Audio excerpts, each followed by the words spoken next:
All right, Scott, we got a 12-team Superflex PPR 1.75 tight end premium start 10. Are you going Nico Collins or Drake London in a 24-second? Let's call it early to mid. Go ahead, man. We're putting some player bias into the mix with this one because I'm guaranteeing a lot of people are looking at this going, man, what does the world come to where I'm now willing to add to Drake London to get Nico Collins? It's a start 10, 1.75, so I'm looking for top 30 receivers, probably top 36, and Drake London's on the back end of that. And like Ray always says, he's probably very much a acquired taste at this point, artificial dynasty value. I think you're getting some dynasty value with Nico Collins. Is it ever going to be what Drake London was? If Drake London was putting up the same numbers, no. Yeah. But I think if this is the tax, I think it's a fair offer on both sides. If I have Nico Collins, I'm willing to entertain a deal like this if I'm not caring about what happens the next month. Right.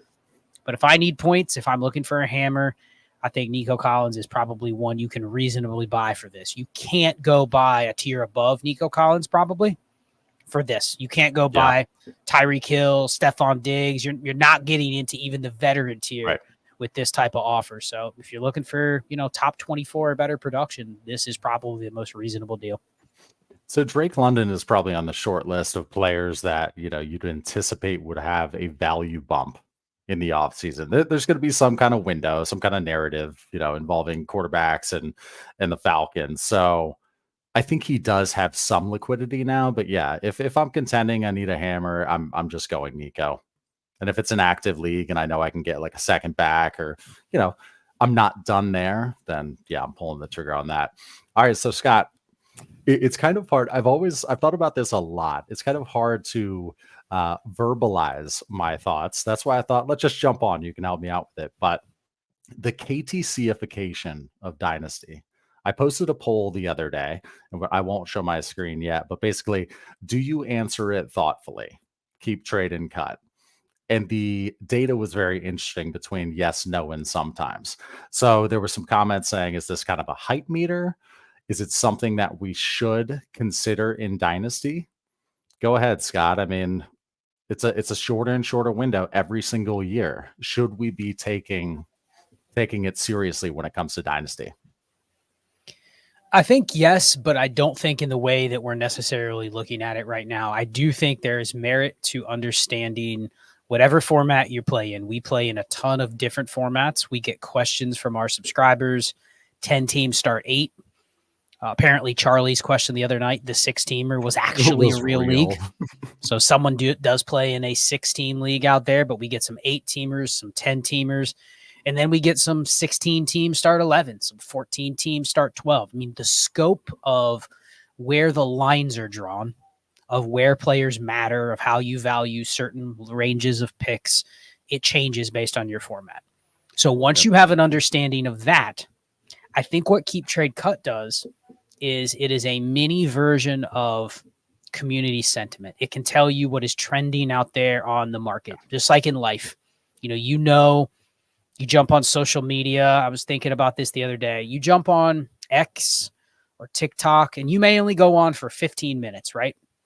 But because your feed is already catered towards content that you've probably consumed before or things that you've clicked on in the past, right? You may spend 15 minutes on Twitter or TikTok, and you walk away, you go to your friend and you go, man, everybody is talking about this. Mm-hmm.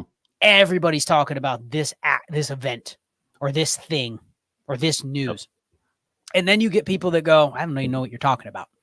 But in your world for the last 5 minutes, it has just been tweet after tweet after tweet, especially if you're a football fan, a sports fan. You go on your timeline, there'll be 10 tweets talking about this breaking trade or this injury or something like that. And then you ask somebody else that's not on Twitter, hey, did you hear about this? No, I haven't heard about that. I don't catch it until the podcast I listen to talks about it the day after. So it's so noisy. It's so noisy. It is. It's just when you consume it and how you consume it. You're in this hive of thinking, okay, everything is trending this way. So I think that is a more specified version of this hype score or whatever is trending in terms of Dynasty. So I think you can use it that way.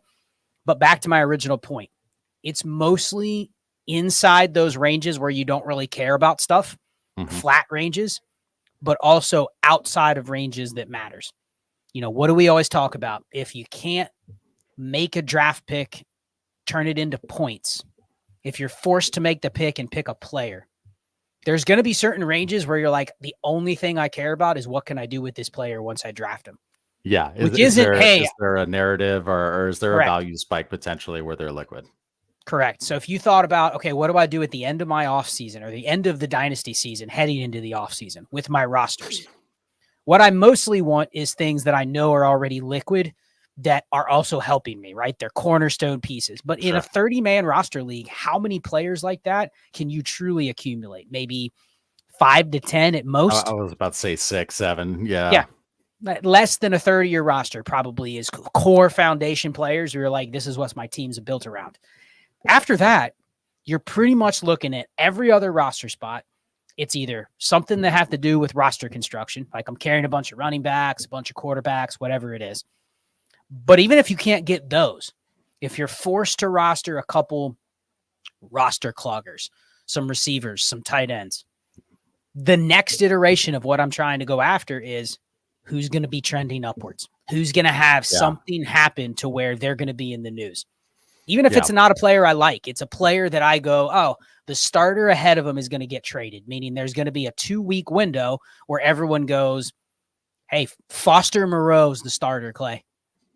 And all it takes is that window for at least you to justify holding a player like that. And I think that's where Keep Trade Cut can help us, is kind of forecast, because you do see that in the reflection of player values, not at the top.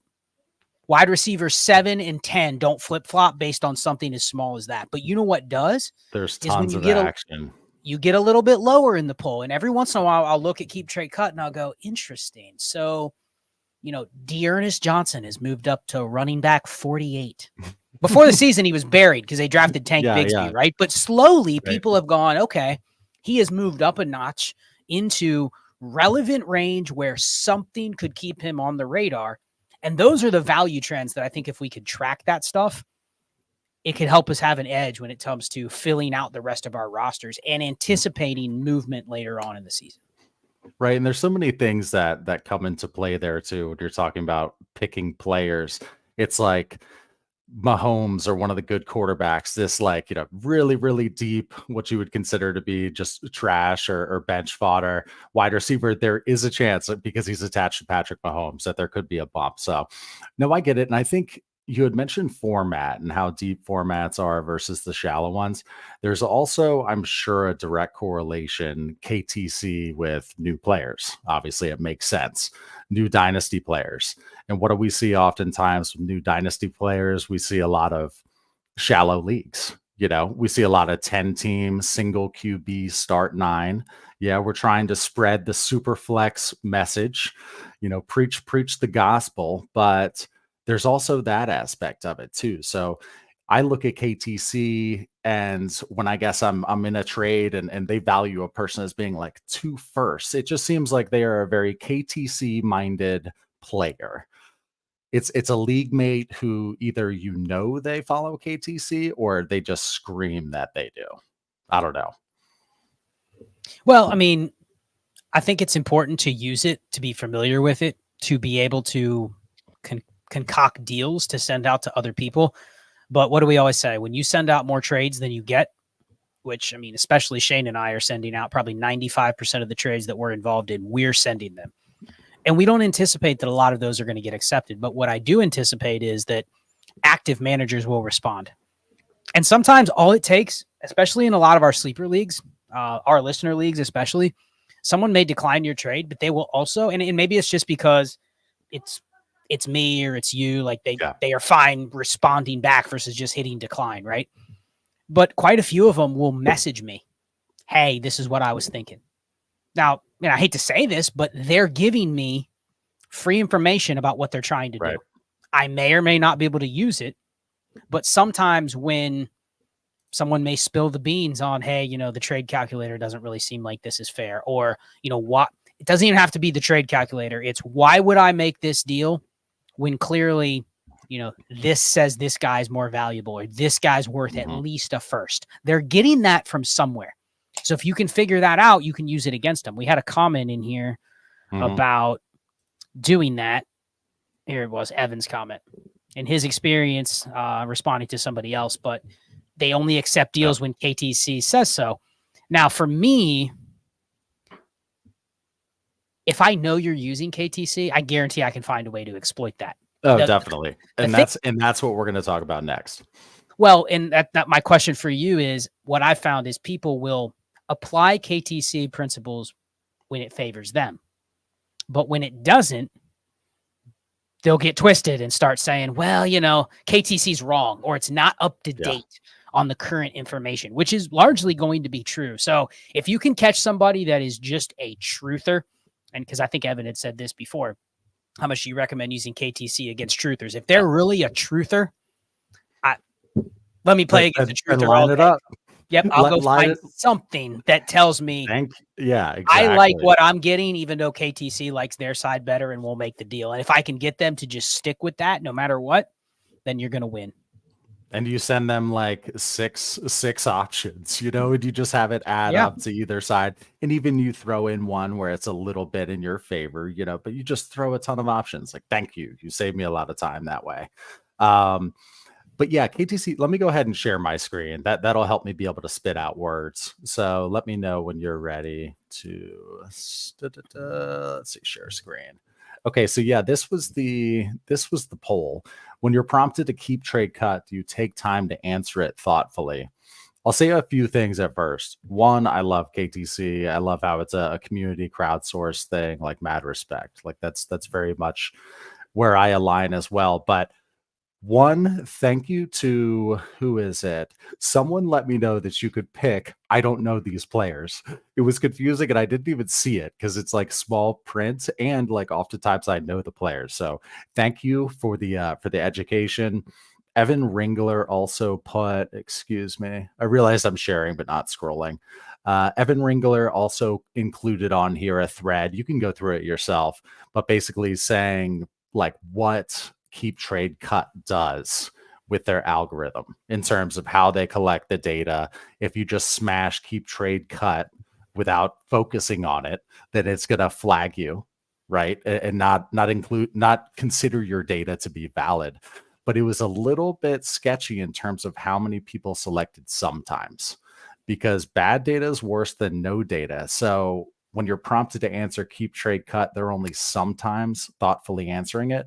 Now, maybe that's sometimes thoughtfully answering it and sometimes just clicking skip. But what do you think about that, Scott? You're a data guy. There's a huge spread there, and we're supposed to be taking these rankings, and some people take these rankings as gospel. Go ahead. Yeah, I mean, I think I'd also need to know, and I don't know any of this stuff, and I wonder if we can actually get this data or it's proprietary, but I'd also wonder just the sheer number of users and clicks that they get on a daily basis too, because if it's a large enough sample size, it's almost like you can throw out the people that say, I don't know these players, and just not count that.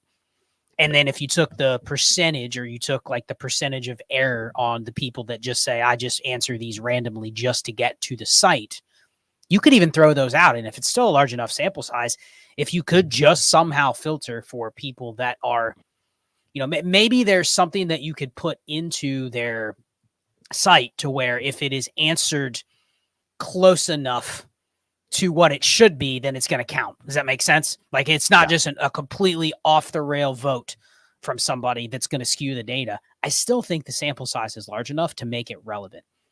And I don't know if anyone knows if they've ever published that in terms of how many like unique views they get, how many votes they get a day. Because I'd be curious.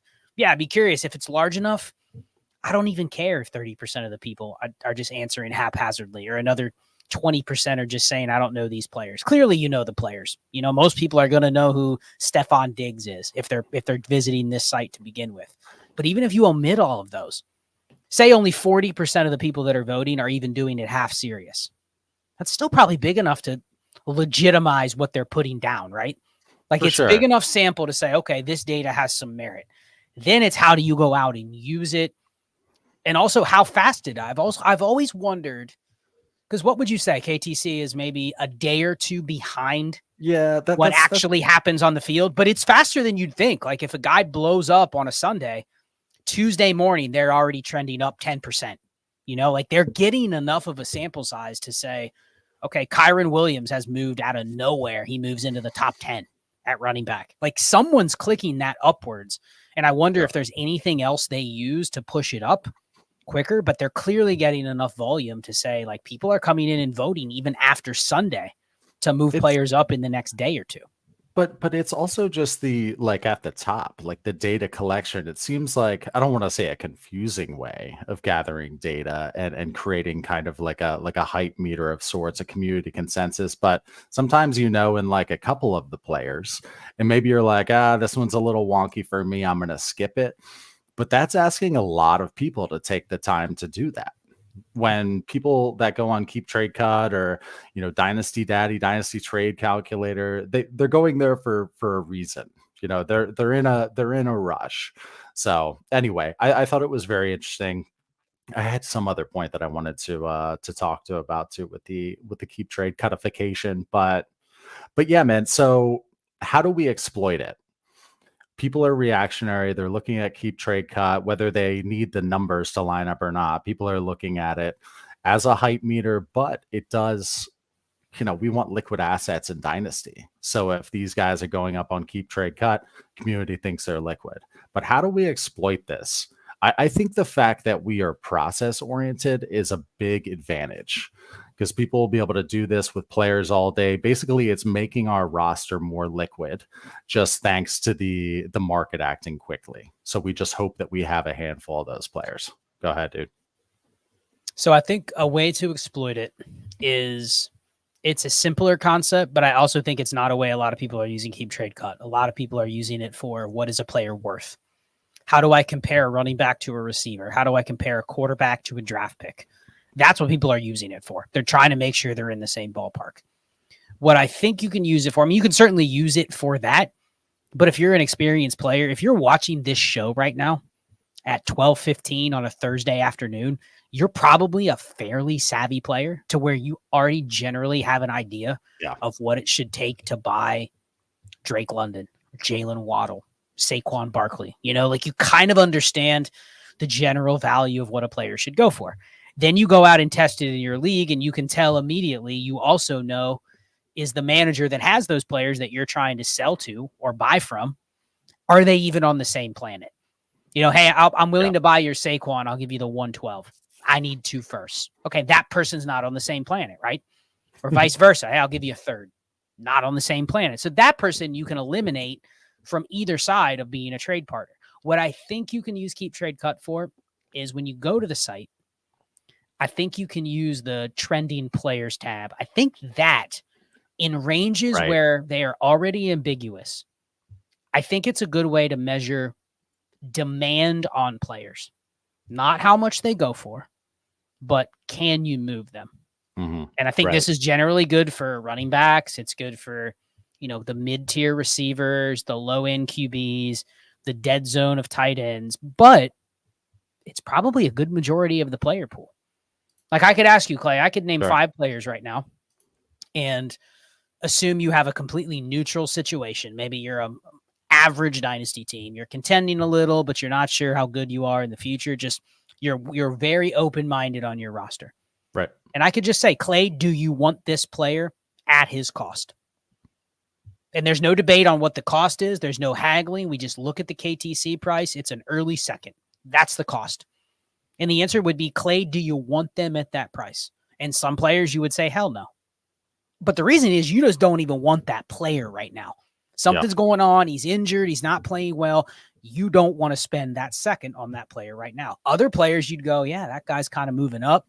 Be happy to take more shares of them, right? So you're measuring the demand and the supply out there on the market, specifically the demand. If I'm trying to sell, who can I sell based on whether they're trending upwards or whether there's just a lot of activity on their profile? I think that's how you use it. And then a reminder to everybody, if you're using it that way, you don't go out and go, oh man, this guy's hot on KTC. Let me go try to sell him for double what it says I should get for him. Because then you're not going to sell him. you should take advantage of the fact that you can sell him for his price. Exactly. It's not fake value. It's not KTC value. It is real value that you can go and exploit. Yeah, this is, from Evan, they should add a KTC feature where you can add the state of each team. That goes for all of the calculators. There does need to be that. Basically, zeroing in on context as much as you can is the most important thing. That's why we ask 100 questions when people ask us a trade question. But well, what if it was not just the state of your team, but it was my goal is liquid value. Yeah. Right. Exactly. And so maybe it adjusts the slider on, draft picks up a little bit because that's going to be more valuable to you. And it may say, okay, Jaylen Warren for a mid-second. A lot of people will go, I'd pay a mid-second for him. But if your goal is get points off my roster, get running backs off my roster, I want some seconds for the rookie draft, they may say that's a fair trade, right? And you could slant it towards that's what I'm looking for. Or the other way, I want to get rid of all my picks. What can I go realistically buy for these picks? Not what the fair trade should be. Like if I want to send a third, what can I almost guarantee to buy? And if anything on that menu looks good, then I go try to buy it. Yeah, and there can also be like a risk, excuse me, a risk-o-meter. Just like with your savings and stuff. It's like, hey, I want to be a little bit more conservative so you have more bonds in your portfolio. And it's like, oh, I'm a big time contender, so let's go for the high flying stock. So yeah, I mean, there's unlimited stuff. You just need a bunch of smart people to be able to create it, right? We could say this, somebody has to execute. It's not going to be the two of us, but got anything else, man? Got 176 folks in here. I just thought we'd jump on. It was hopefully it was a good discussion. I thought it was. Been wanting to talk about this for a while. Dominic, good evening from Germany. That's very cool. Yeah, given he's in Germany, he probably does not get to catch our 8:30 p.m. Eastern stream, since that would be 3 in the morning. So probably not a good time for Dominic. So appreciate you tuning in, Dominic. There was another one I wanted to ask you about. Yeah.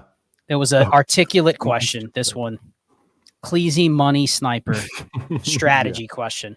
But normally we get a ton of these, but he actually took the time and wrote out a pretty well articulated question. So he says, 324 first, 2 playoffs, 1 potential to be a lottery.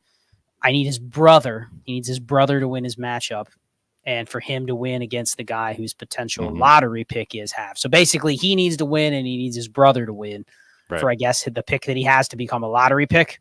Yep. His opponent has Devontae Adams and Jacobs. Should I play Aiden O'Connell over Baker Mayfield to try to offset his potential points? So it's not necessarily a team building strategy question here, but I wanted to ask you, do you ever look at your matchups, Clay? Do you have time to look at your matchups and give a shit who I'm starting to say, ooh, man, I don't want to start the quarterback for Devontae Adams, or I do want to start the quarterback for Devontae Adams because he's going to score points when, Adams can only score points if the quarterback does. Do you ever do that? Or do you just set your own lineup and go, oh, okay, win or lose? I mean, if we have a smart statistician in the audience who could run probabilities on that, and it's kind of like in football with the advanced stats, should you go for 2 or should you kick it? Should you go for it on 4th down? I do not. I look at my roster and it's like, I'm going to start, whomever I think is going to score the most fantasy points. I do not look at stuff like that. Maybe I should. Yeah. Somebody in the crowd, if it's a thing I should be looking at, please. I think that you can probably do it when you get into the weeds of okay, this is the last week or 2 of the year and it's the semifinals, the finals, but am I doing that in a random? Because here's the thing. If you're going to do it, and I respect anybody that has that level of grind of looking at every matchup, I can't do it when setting 50 dynasty lineups, 50 more redraft lineups. There's no way to be able to do that on every single one. But if you're going to do it in week 14, shouldn't you still be doing that in week 11 too? You should be doing it every week, right? Just because it's the last week. How do we know that 3 weeks ago it wasn't a must-win against an opponent? You might not have seen it coming, but you really should treat every single matchup that way if you're going to do it. So if you're going to play that way, can you budget the extra 3 minutes to look at every matchup across however many leagues you got to set? It's probably smart to do it. There are probably situations where you say these outcomes are correlated and I either want to go with that or not. I'll give one example. I'm in a bunch of double copy leagues, triple copy leagues. If it's a 12-team start 11 and I am a 2-1 favorite, Clay, but it's a 3-copy league, doesn't it make sense if I have 2 duplicate players that the other player has to put them in my lineup to neutralize them against me when I'm the heavy favorite? Or vice versa. I mean, yeah. If I'm the underdog, I don't want the same players as the favorite that I'm trying to beat. I want different players, even if they're a little less optimal for the spot. I got to pull the upset. And by every player I have that's the same as my opponent in a copy league, it's a wash. So we're basically turning a start 11 into a start 9. So I have less shots to be able to outscore that person. So finding little things like that, I think matters, but just do it all year if you're going to do it. Yeah, I'll hit a couple of the other ones you starred here. We can just hit these real quick. So Bargustus,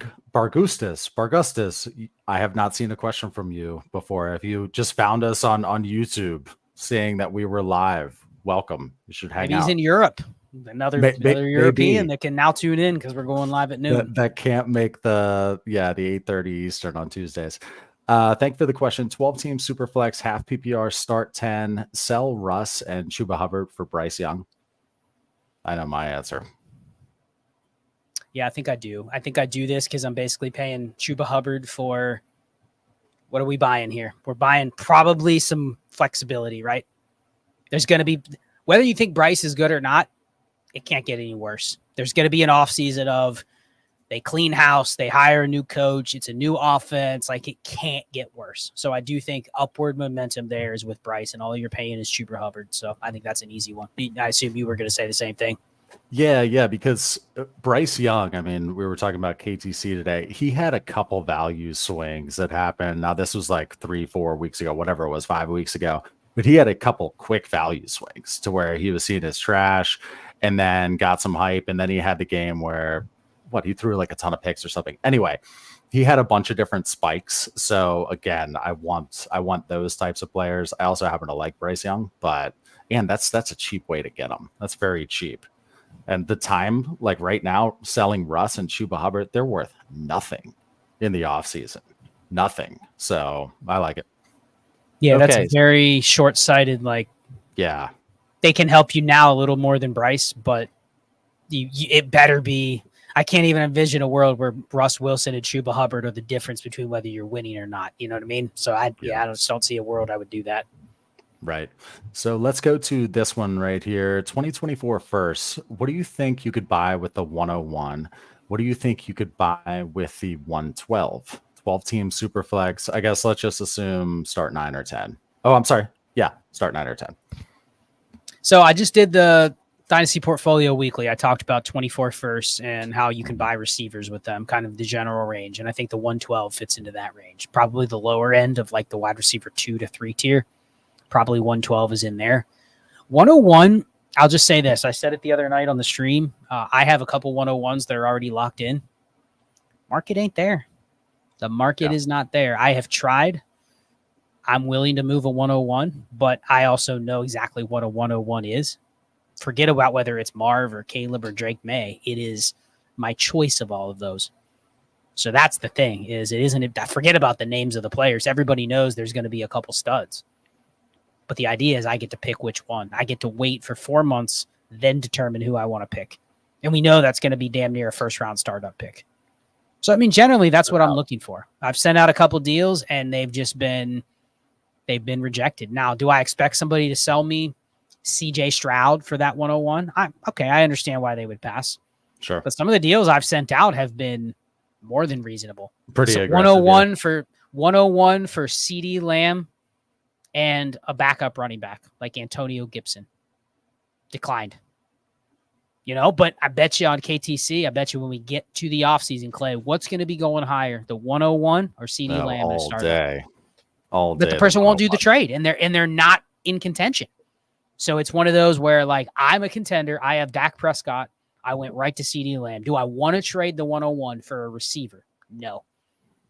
But I sent the offer, and it was, I can't do it. CeeDee Lamb. Basically, CeeDee Lamb's worth more than the 101, and we're going 3 months. It's not going to be true. So I haven't found the market to be anything close to what it's going to be. So it's very tough.